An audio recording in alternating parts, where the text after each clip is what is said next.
in 1935 waren er 35.000 padvinders uit de hele wereld bij elkaar gekomen. En daar is dus nu de film die ervan afspeelt, zoals ze toen dus het padvinderij deden.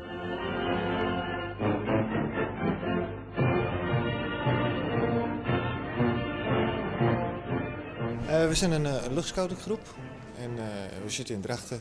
Nou, ja, het museum ging vandaag open, dus we dachten het is vakantie, laat die auto vol en we gaan even een kijkje doen. Het is leuk om te zien, de geschiedenis van scouting en om te zien wat voor leuke kleren ze droegen. Dat is toch anders dan nu. Ja, wat is het verschil? Nou, dan mogen we gewoon een broek aan met een blouse en daar heb je echt jurkjes aan. Dat is wel een groot verschil, ja. Ja, gelukkig hoef ik dat niet. En waarom heeft u een reetshirt aan? Omdat ik een bever ben. Best een bever? Wat is dat?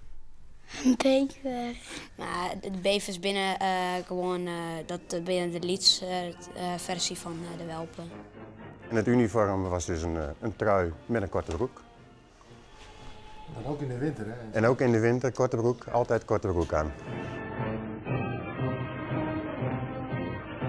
Ik ben ergens in de jaren 90 naar een scoutingmuseum in Den Haag geweest. En daar was een oude man, die leeft inmiddels niet meer. En die heeft speciaal voor mij en nog een verkenner het museum even geopend. En die heeft verteld over deze foto.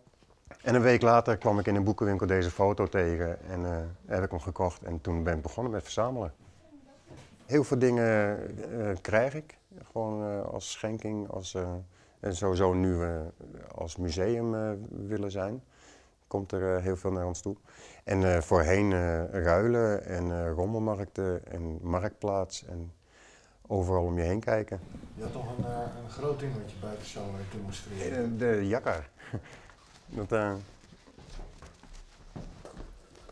Je had dus vroeger lasso werpen en jakkar draaien. We gaan even naar buiten.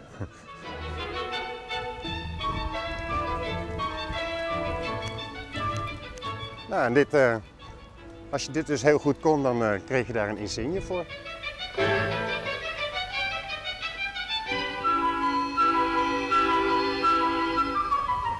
We hebben deze week dat het uitgestald is weer even. Na deze week zal het allemaal weer teruggaan in dozen en op zoldertje terechtkomen. En dat nou, zou niet moeten mogen. Met dit. Dit hoort niet verstopt op een zoldertje te wezen. Dit is een stukje cultuur wat gewoon niet weg mag. En dus het moet wel bewaard blijven. Alleen, ja, mijn kamertje, dat lukt niet meer.